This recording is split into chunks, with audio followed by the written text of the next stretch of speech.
अस्सलाम वालेकुम जी, मैं आपका भाई मुबीन अहमद और हमारा ये 2.5 मरला 2.5 मरला का single storey brand new VIP सा घर तैयार हुआ है। तो ये साथ में इस घर का गराज, जहाँ पर टाइल फ्लोरिंग आला, छोटी गाड़ी के लिए गराज रखा गया, 2 बेडरूम, दोनों आपको अटैच बाथ के साथ मिलेंगे।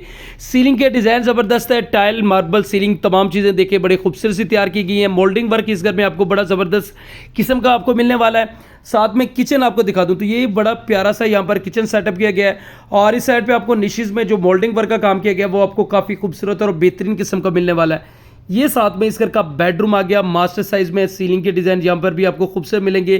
टाइल फ्लोरिंग बड़ी आला और ये भी आपको अटैच बाथ के साथ मिलेगा, जहाँ पर आपको सीट की ऑप्शन रखी गई है। टाइल वर्क बड़ी ज़बरदस्त किस्म की आपको मिलेगी। साथ में इस घर का दूसरा मास्टर साइज का बेडरूम वो भी विद अटैच और बाथ और वेंटिलेशन के साथ मिलेगा। लोकेशन की बात कर ली जाए तो उमर टाउन हाउसिंग सोसाइटी, गज्जुमता, आलू रोड, लाहौर में घर वाक़ है। बाकी मज़ीद डिटेल के लिए चैनल सब्सक्राइब करें और फ़ोन पर रब्ता करें।